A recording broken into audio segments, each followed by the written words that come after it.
right, and I am going to take over now. Hi, my name is Mieke, and I'm the manager of education and interpretation here at the museum.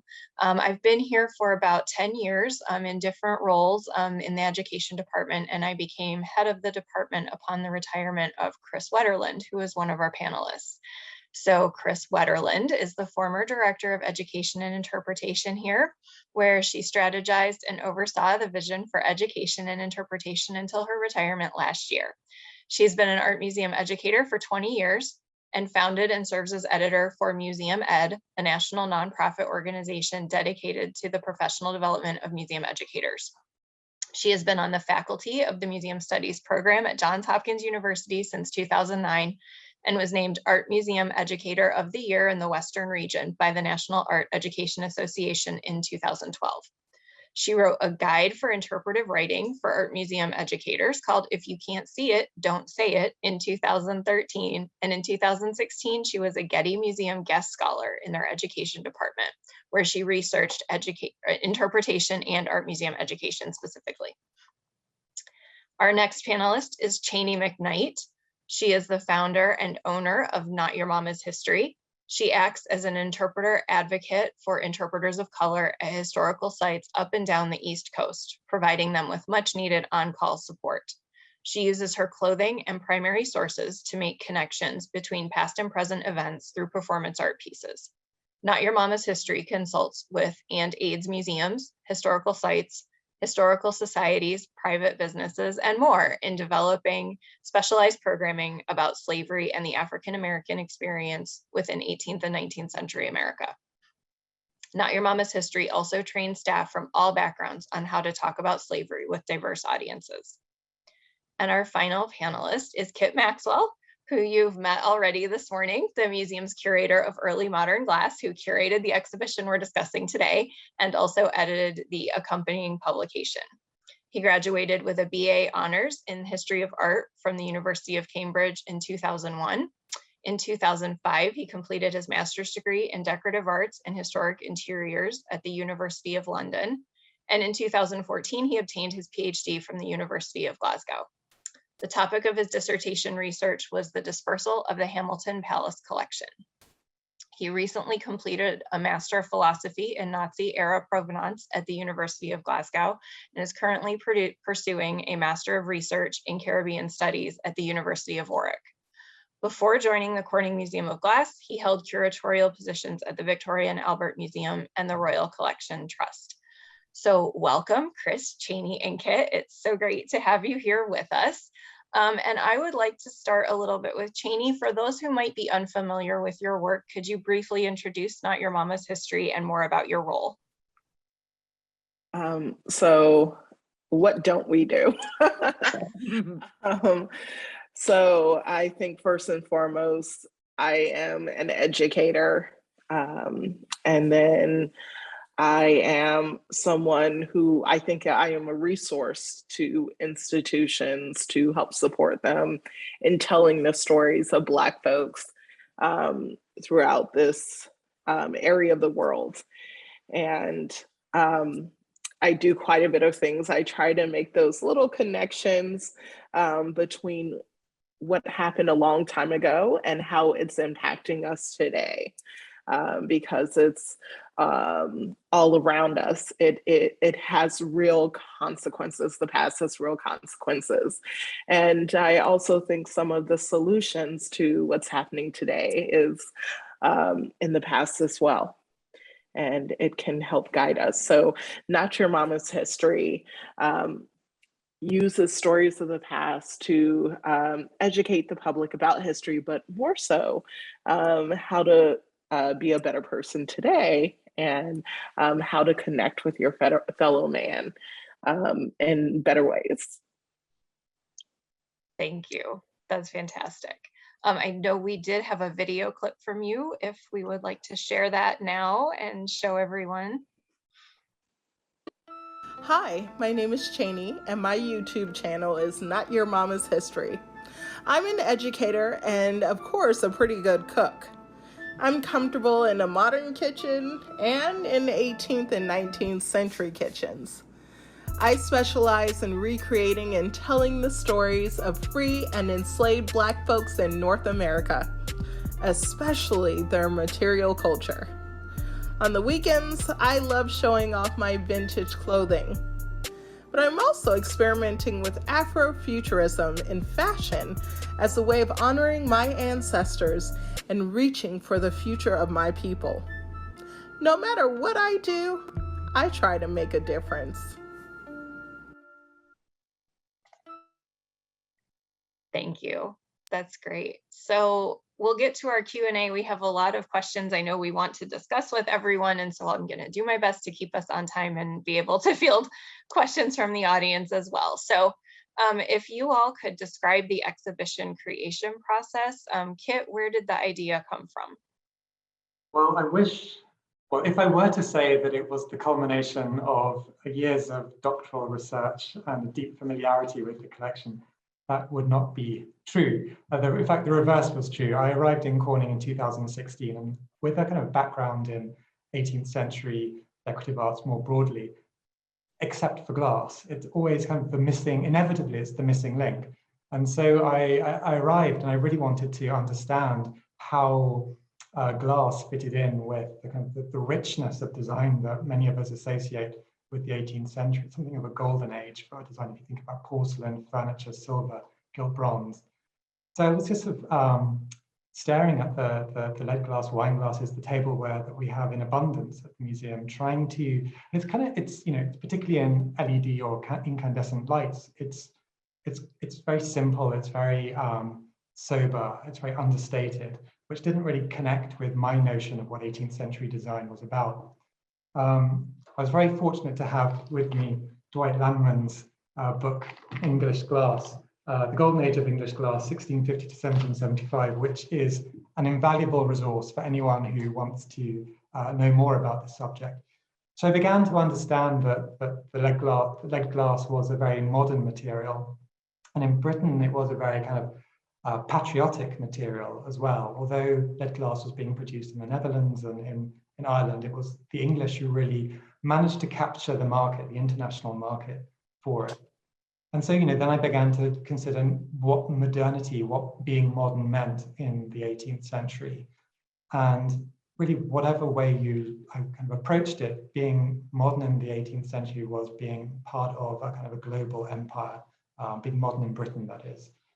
So whether that's looking at engraved glass with coats of arms or political allegiances, or this new designs of tableware that were designed to hold sugary confectionery.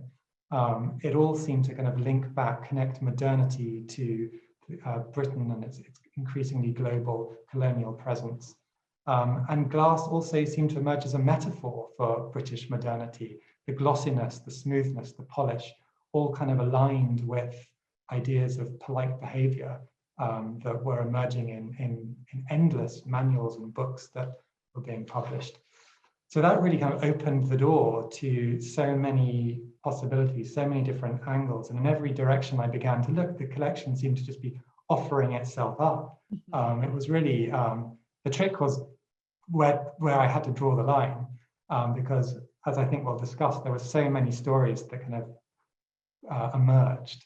But that's really how it came about. This is kind of a ground up exhibition for me, a learning curve for me.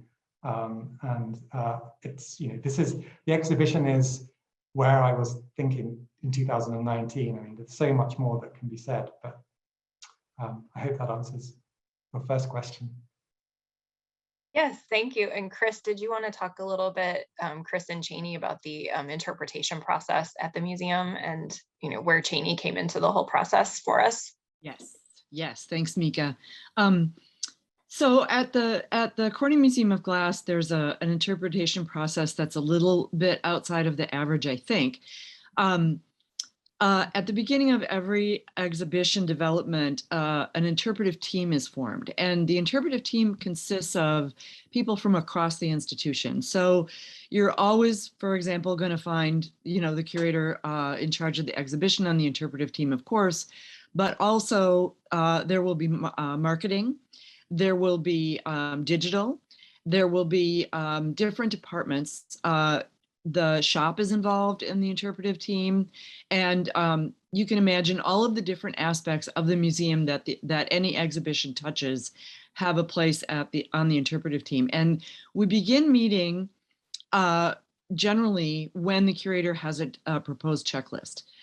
So the curator comes up with the objects, as Kit has talked about, and then the interpretive team gets together. And the first thing that they do as a group is develop an interpretive goal for the exhibition. So for In Sparkling Company, our interpretive goal was to consider what it meant to be modern in 1700s Britain and what it cost.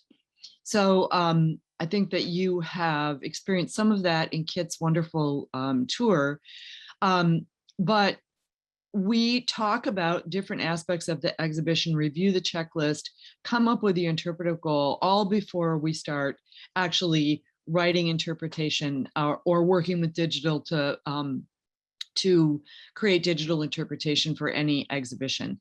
And that was certainly the case here. However, I want to say that in the case of In Sparkling Company, Kit and I actually started writing all of the interpretive labels and then brought Cheyney into the process. And her role initially was, if you don't mind me speaking for you, Cheyney, her role initially was to review our interpretive labels and get familiar with the exhibition. But I think that in working with Cheyney, one of the things that the museum learned that is really so valuable and important is that Cheyney should have been sitting on the interpretive team from the very beginning, because so many reasons, which I hope we'll get into. But Cheyney helped us with the interpretive labels and then got more involved in different aspects of the exhibition as time went on. But I think that it's important for anyone who's considering any kind of approach to interpretation, bringing in a consultant, to have that person involved sort of from the ground up. And Cheyney, would you agree with that? Definitely. I think this is something that it's been a growing process over, I would say, the past 5 years. Institutions, number one, realizing that they need help in this way, and when to bring community support or consultants in, and what part of the process. And I definitely think coming in at the beginning would be most helpful. But I cannot diminish the importance that they reached out, they asked for help and support. And I think that's huge. Thank you all. Cheyney, as a living history interpreter focusing on the lives of African Americans, how does that fit in with British glass, as we've discussed in the exhibition? I have to say, I was so excited when they reached out to me, because this is something that I think this is one of the hardest parts of my job, trying to make that connection with our guests, that it wasn't just people who had interactions day in and day out with enslaved persons that had a hand in slavery. It was the echoes. So right today, when we think of the clothing trade, the impact that it has, the human costs that it has. So initially, people who were not being paid a livable wage, or even wages that I would gander at being slave wages, or people who were actually enslaved in these factories. If I go into a store and I purchase that garment, doing that, I am in a way very much supporting that institution. It is the same case with slavery in the 17th and 18th century, that things like mahogany, sugar, all interact, chocolate, lumber, food. Here in New York, And in New England, we think about saltfish as something that's very northern. But cod saltfish is part of the national dish of Jamaica because of slavery. So fishermen here up in New England and New York were sending food, lumber, produce down to the West Indies to feed and support the slave industry. So, and then when we jump all the way to the wealthy, people just didn't become wealthy. It didn't just fall into their lap. These are all structures that enabled these people to have this ridiculous amount of wealth and these beautiful items. And so it's all connected. And so when I saw this story through this exhibition, I was like, this is right up my alley. And this is what I try to connect with audiences on a daily basis. And it's probably the hardest thing for people to grasp.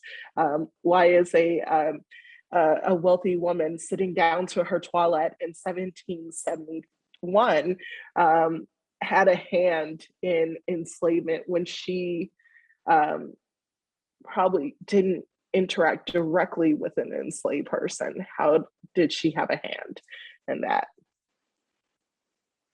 That makes so much sense. Thank you. Kit, you had your hand up. You want to jump in there? Yeah, in fact, I'm really sorry, Mieke, I didn't put this slide on our PowerPoint, but I'm going to share it in the chat with everyone. It's really just to continue what Cheyney is saying. This is a print called A Comfortable Dish of Tea in High Life. And it really shows this, I think it underscores the fact that this awareness of connections with empire and colonization was very present in the 18th century. It's not a 21st century narrative that's being laid on the past. People were very aware of where their goods, their commodities came from, whether that's Asia, porcelain, for example, as you see in this print, or sugar and tea are both highlighted in the print, as well as perhaps a mahogany table, exotic birds, feathers in hair, silk or cotton that came through global trade networks, and of course the black servant as well. And glass is present there. And as we'll talk about tomorrow, the ingredients of glass, the raw ingredients of glass making also depended upon trade networks and colonial expansion.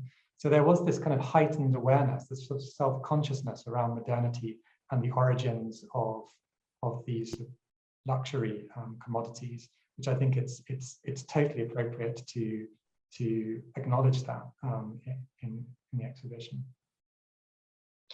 Thank you. So Kit, as you said, the idea for the exhibition sort of, started or coalesced, I guess, in 2019, and a lot has changed in the 2 years since then. So how did the pandemic and the events of the last year kind of impact or change the exhibition? Well, yeah, suddenly social life became taboo. So that gave us pause for thought. And then, of course, came the murder of George Floyd and Black Lives Matter protests, and suddenly these issues were very much part of public discourse. But by this time, as Kris mentioned, the object checklist and the interpretation was pretty much locked in. And there was I think we all collectively sort of wondered whether this was a good idea at all, whether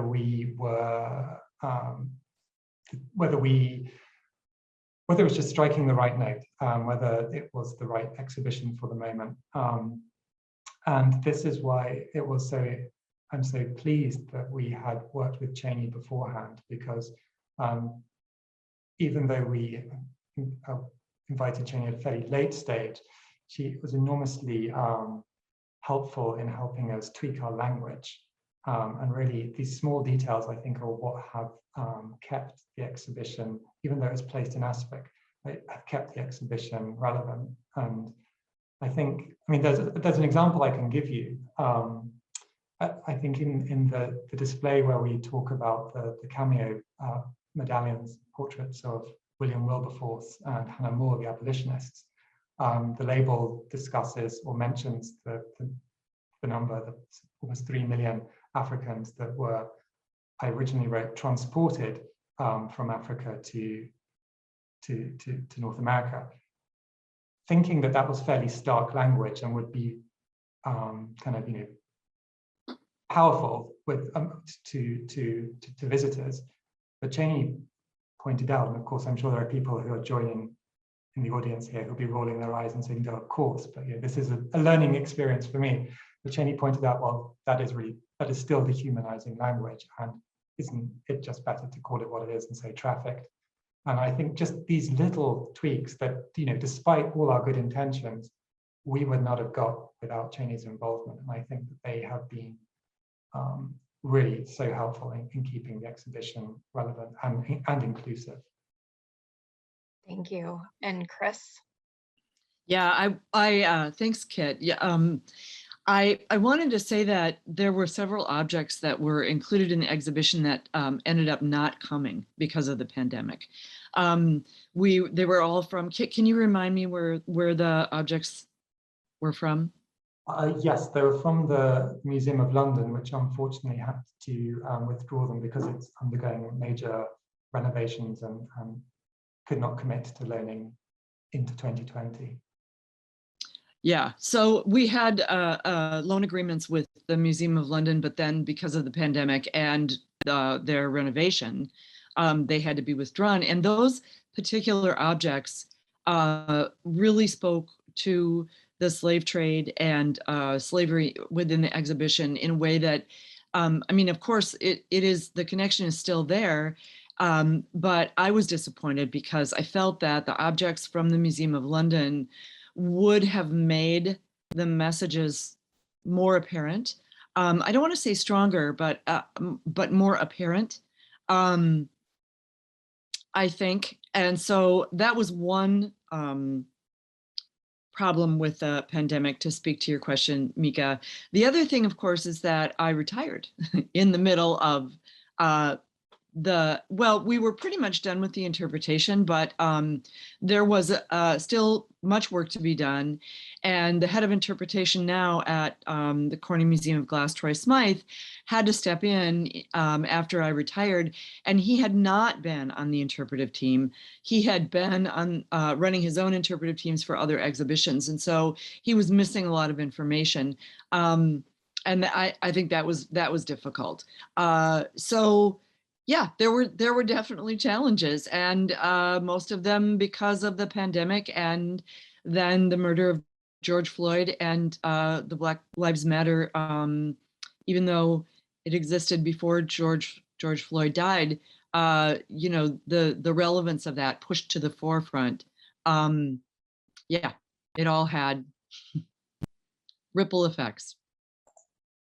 Yeah, and back to Kit. I'll just round out by saying, just to complete Kris's story, I know that you, of course, live by the philosophy, if you can't see it, don't say it, but the object that we had intended to place at the very beginning of the exhibition, right by the title wall, with the map and the the introductory text, was a porcelain figure of a personification of Africa, which would have been set on a dessert table amidst sugary confectionery.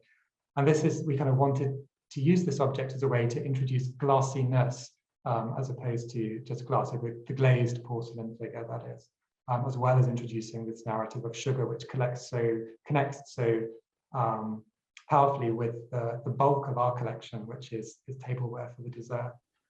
So we couldn't do that. And also connects so strongly with slavery. Yeah, of course, yeah, exactly. But we couldn't do that. But instead, we were able to really center the story of lead glass and this technical development, which I think is also really important, because this exhibition was not supposed to be the 18th century through glass. It was glass is supposed to carry the narratives. And so that was kind of the positive side of that last minute change. Thank you. And that leads so beautifully into a question that was not next in our order, but I'm going to switch it up a little because it just works. So you'll all hear more about the music in the tech panel at 12:30, but the role of music played, I mean, there was a role for music in the interpretation of the exhibition, and specifically the dessert table, which is why I bring it up now, because you've just referenced that a few times. So we'd like to play an audio clip first.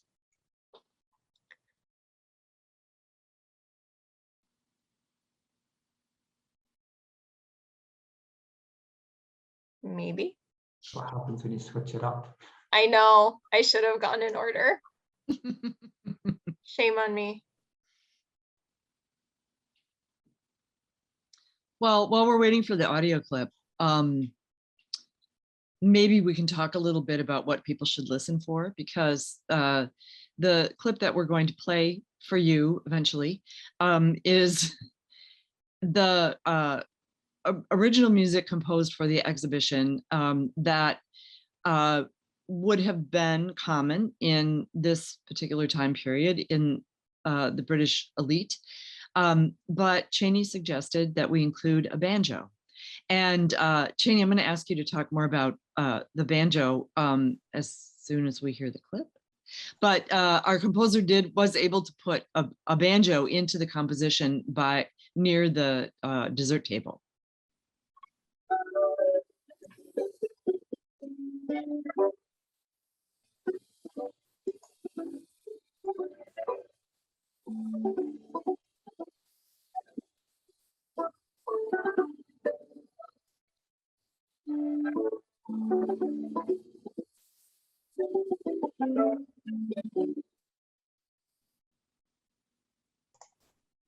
That sounds as terrible to you as it did to me. Yes, it did. Okay. So, okay, well. So, we may have to wait to listen to that more effectively. But anyway, I think we get the gist. Yeah. There you go. Yes. So over to Cheyney talking about the banjo. I thought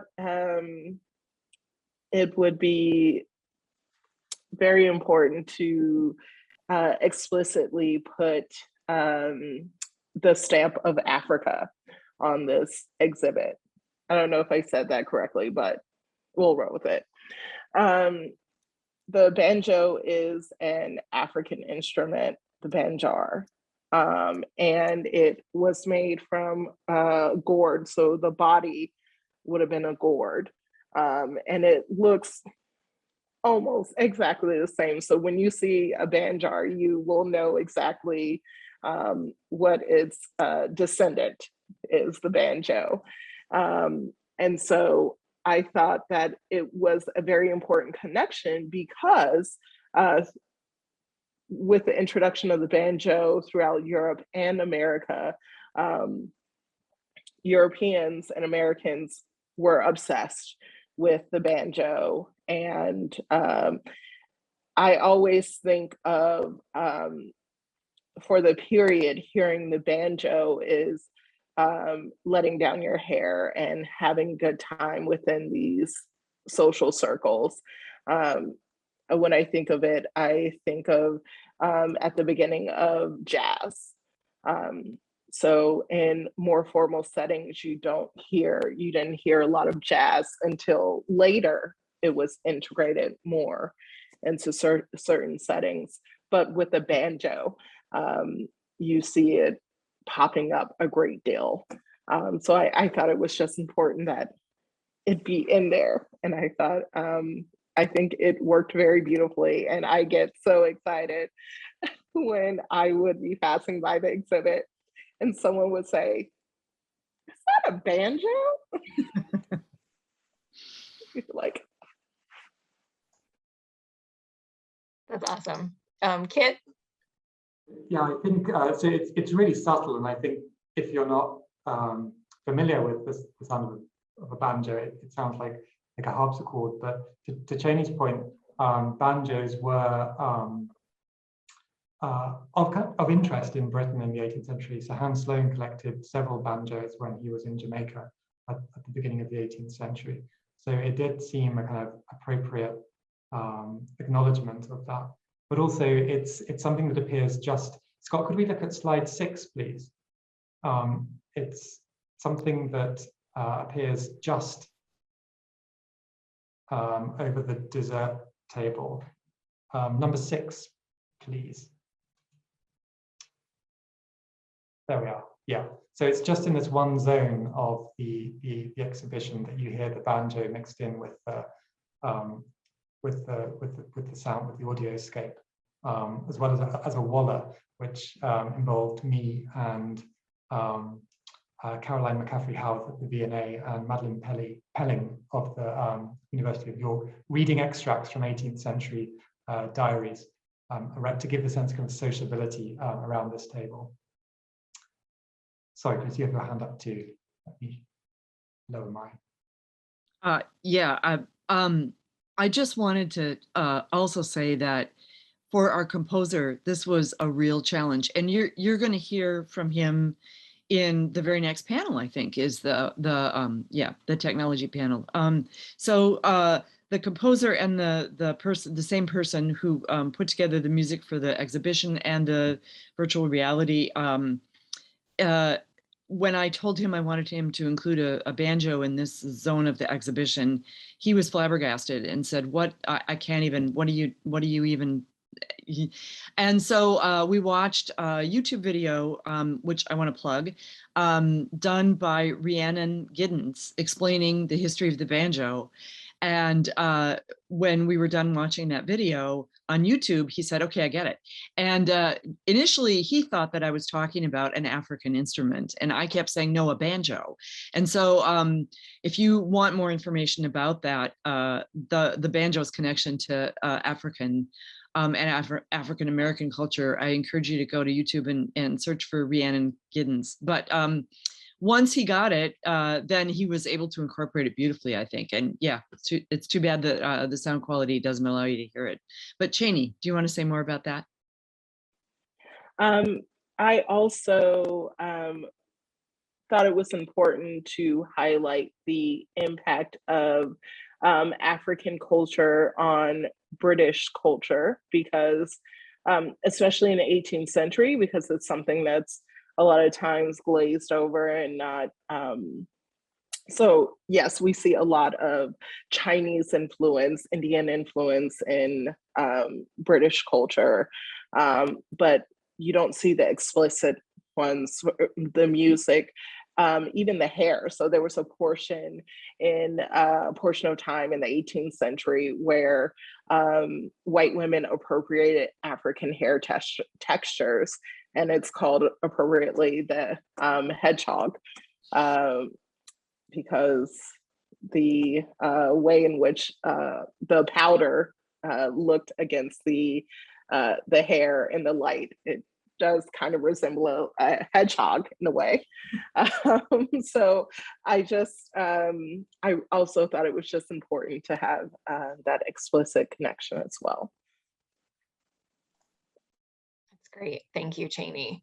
And my next question is for you, but I'm going to remind everyone we're taking questions in the Q&A panel. So if you have questions, please put them there. We should have a little bit of time to get to some audience questions before the end of this panel. So Cheyney, you've talked about this a little bit and alluded to it, but what are the kind of the challenges and opportunities for you and the field of living history versus like working with these museum collections? No, you're muted.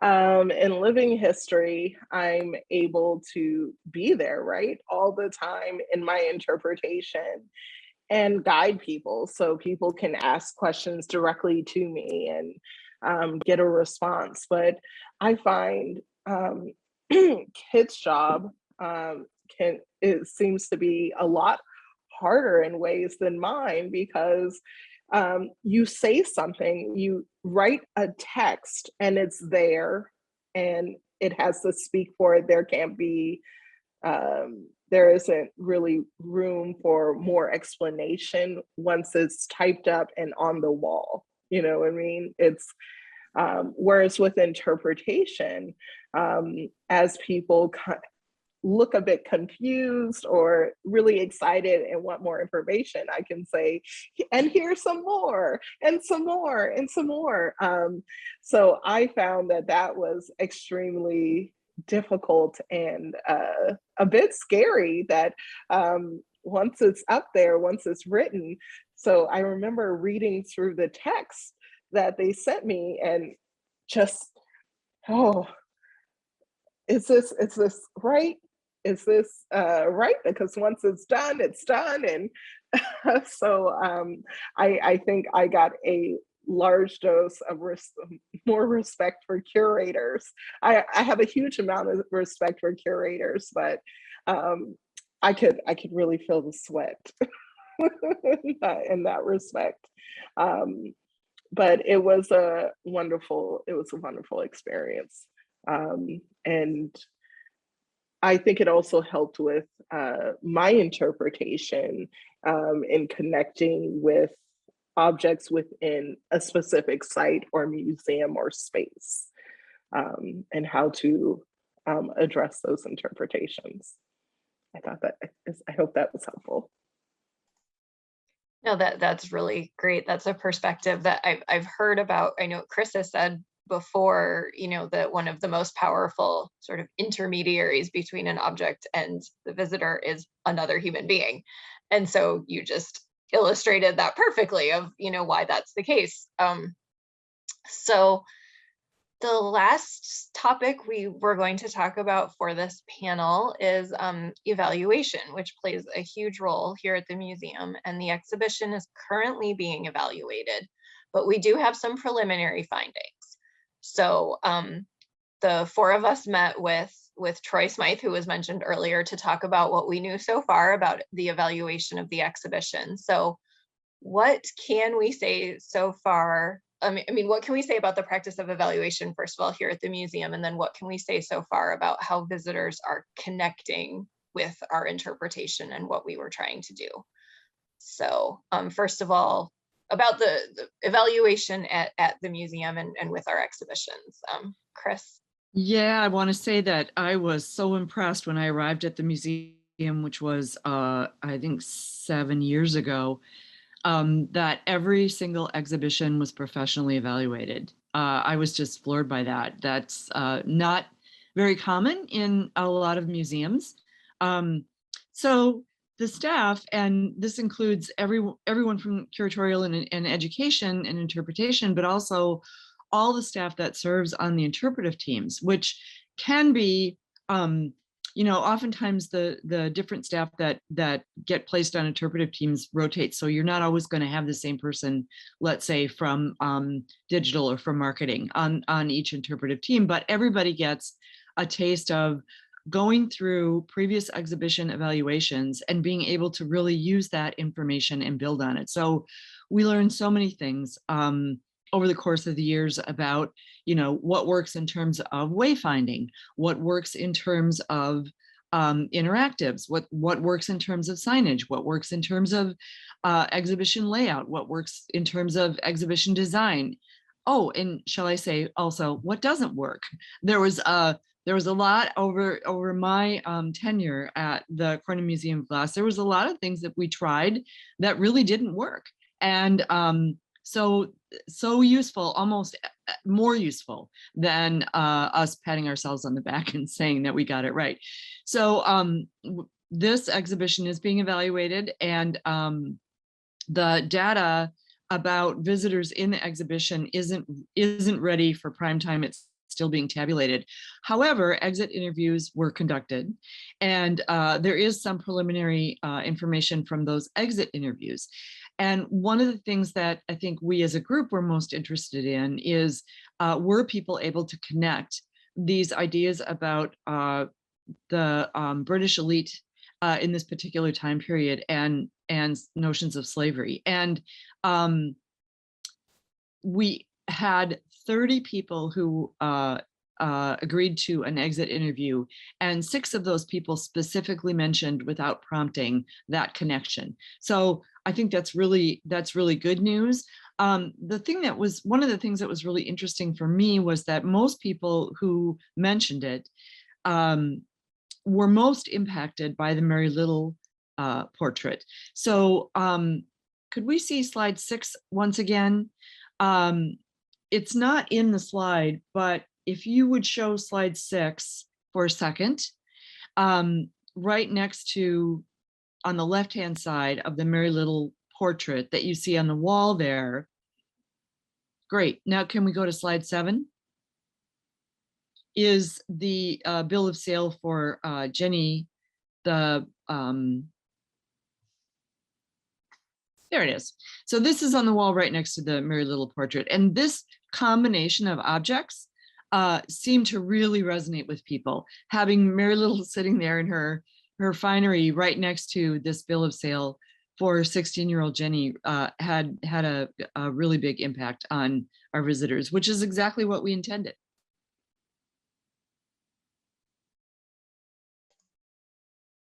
That's great. And Cheyney, I know you've been in the museum at least once or a couple of times since the exhibition opened, and have overheard some conversations that you wanted to mention and talk about. Yeah, so I think the one that was very interesting to me was a couple. I don't know if they were husband and wife, but they were a couple. And the husband said something along the lines of, I think I wrote it in my notes. What does this have to do with glass? Britain, you know, there was no slavery in England, which complicated. I thought that was, I think that was very important. I think some people may see that as kind of like, but I see that as someone who would have entered this, if this was just an exhibit where you saw just beautiful glass, they would have never asked those questions. And that's the question I hope that people were asking themselves. What does this have to do with British glass? What does this have to do? What does the slave trade have to do with British glass? And I think that I do believe that the exhibit answered that, but I think that in some ways, some of the missing pieces of the exhibit due to COVID could have made that a bit more explicit. But I do believe that the answer to that question could be plainly received from the exhibit. And it was about in the beginning when they were maybe a third through the exhibit when he asked that question. And I didn't stick around to hear the rest, but I hope by the end, when they had gone through, that question was answered for him. And then because the information was clearly there. But the fact that that question was asked, I was like, yes. I don't know, Kris, if you had similar feelings, kid.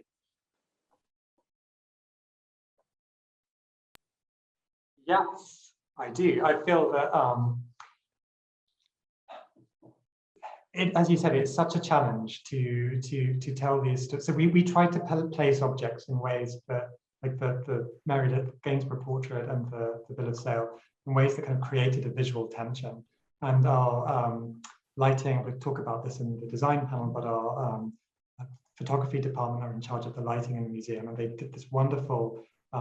They lit the chandelier above the dessert table in this wonderfully sinister way. But you have a 100-word limit on a label, and people either read it or they don't. And that is the key to them getting the information that can't be conveyed just through the juxtaposition of objects. So that is the perennial challenge, and it is possible to walk into a sparkling company, not read the labels, and just enjoy the beautiful objects and the sparkliness of it all. And I'm sure that is the case for some visitors. who have arrived at the museum not necessarily knowing the exhibition is even on, so they're not sort of actively seeking it out.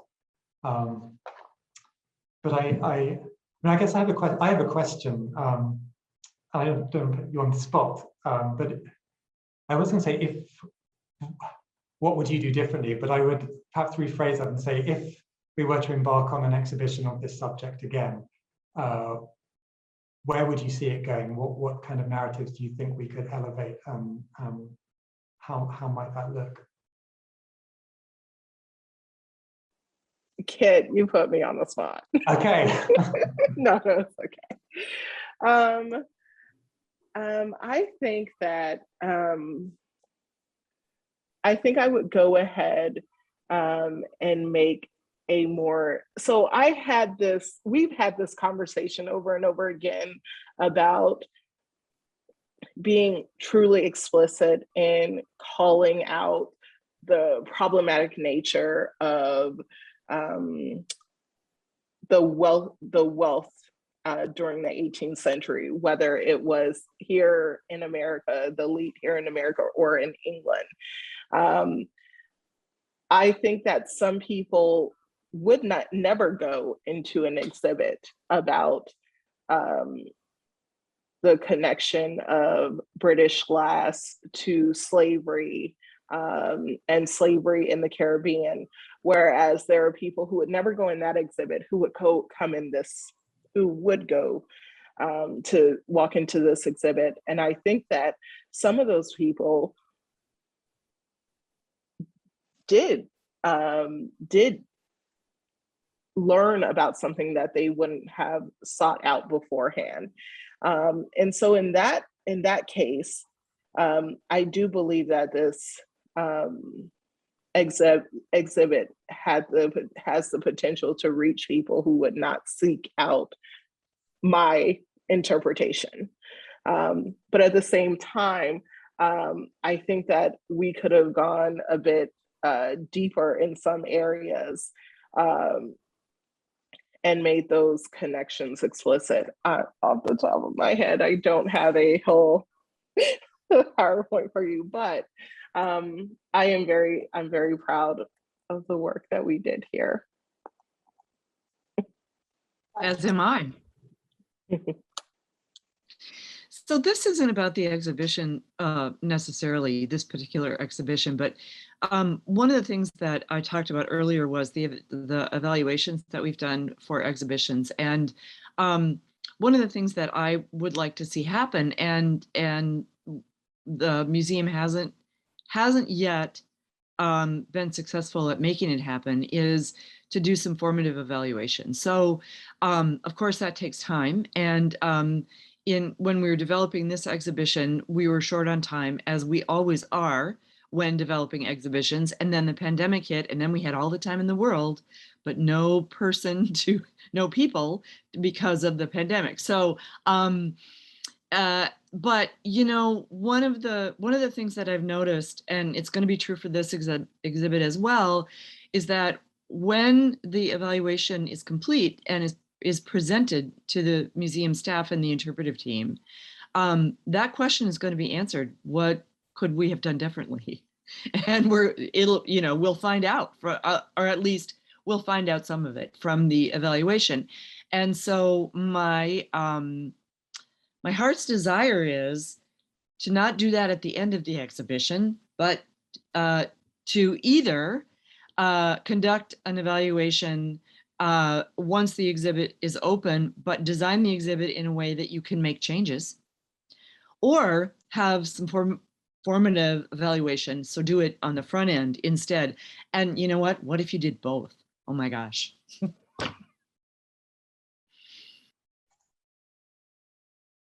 ahead, Kit. No, go ahead. So I'm just looking through the Q&A, and so I'm going to fold my comment into a couple of the questions that have come through. I think one of the narratives that we didn't explore that I would love to have explored is the equivalence between glass and diamonds in the 18th century, cut glass and the emerging cult of the diamond. Because we start seeing, as I mentioned in the video, we start seeing glass being cut in the sort of 1730s until, second half of the 18th century, it's the principal form of decoration.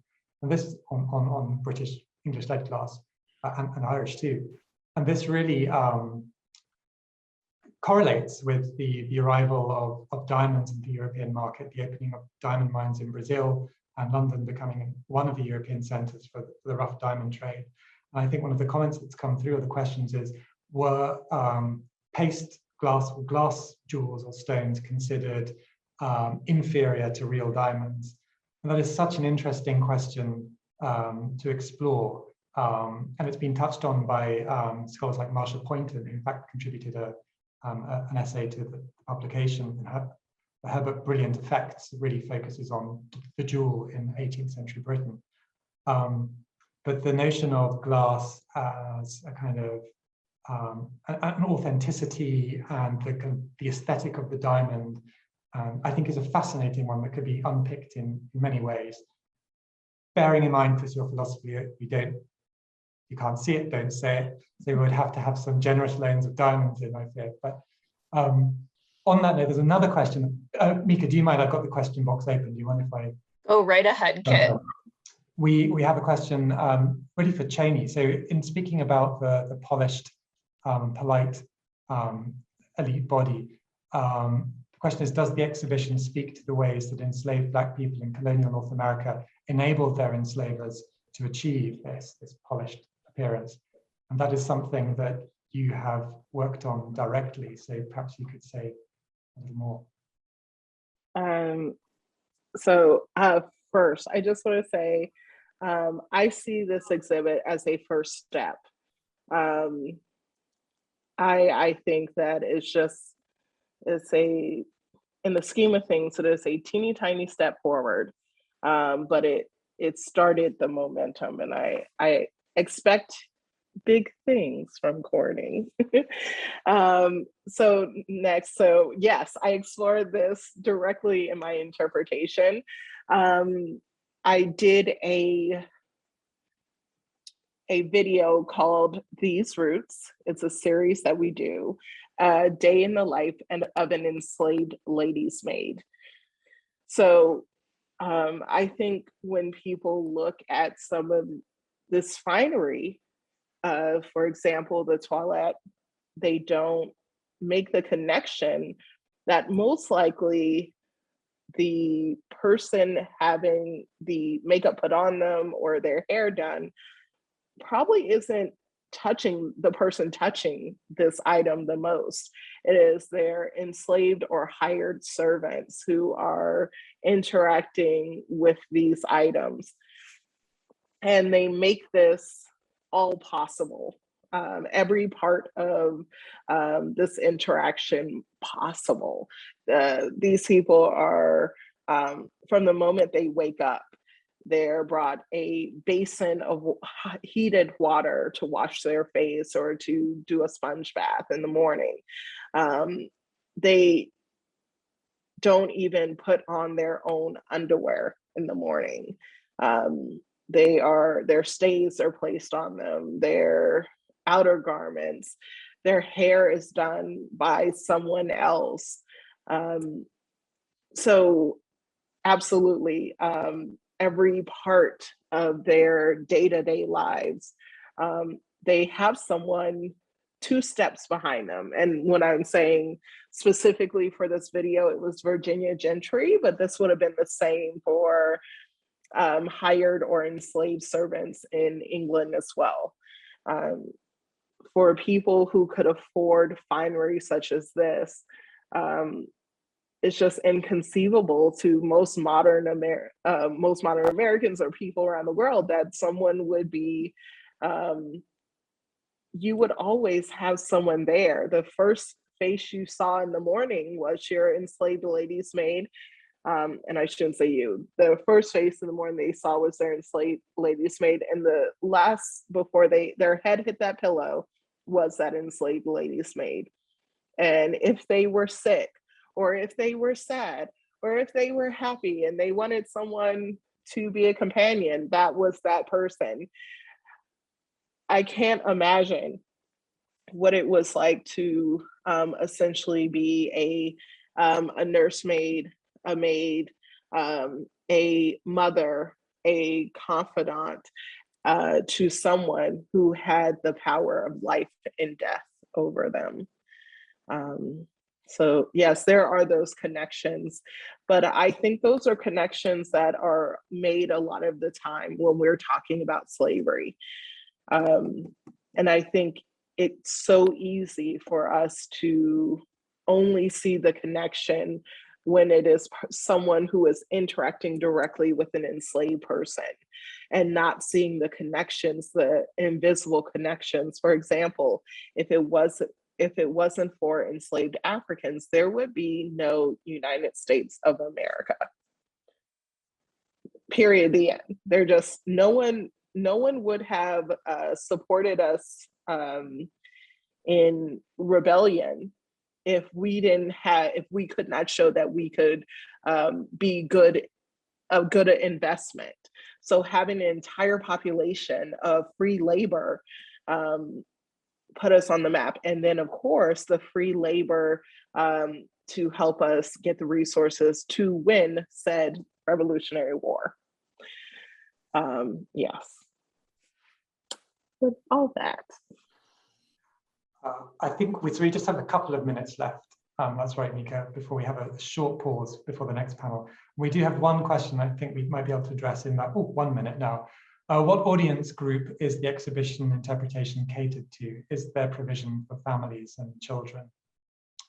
Kris or Mieke, do you want to take that? There is not a provision for families and children. However, in the past, tours have been developed for families and children, inclusive tours. So that may be underway. All of the written interpretation is geared toward adults. However, I will say that I know that children and families have really been enjoying the virtual reality experience on the touch screen that is in the exhibition. So although we didn't plan for that to be a family-centered activity, it's turning out to be one, I think. Kids especially love it. And also, I just wanted to add before we have to go, in the chat, I know that Kit put a link to Cheyney's video about the lady's maid that she referenced, and I put a link to the Rhiannon Giddens history of the banjo that I referenced earlier. So you'll find those in the chat. Thank you, Kris. And thank you, Kit. And thank you, Cheyney. I will add that I believe, I know that the person here who works closely with schools and teachers is definitely, has talked to teachers about the exhibition. And if we are able to do school tours this fall, which is still we're planning to, we will see, those that will probably be included in those experiences as well. But thank you, Kit. Thank you, Kris. Thank you so much, Cheyney, for joining us today. Thank you. We are now going to go to a screensaver and do a pause until the glass demonstration at 11:45. So thank you all for joining us, and we'll see you in a few minutes.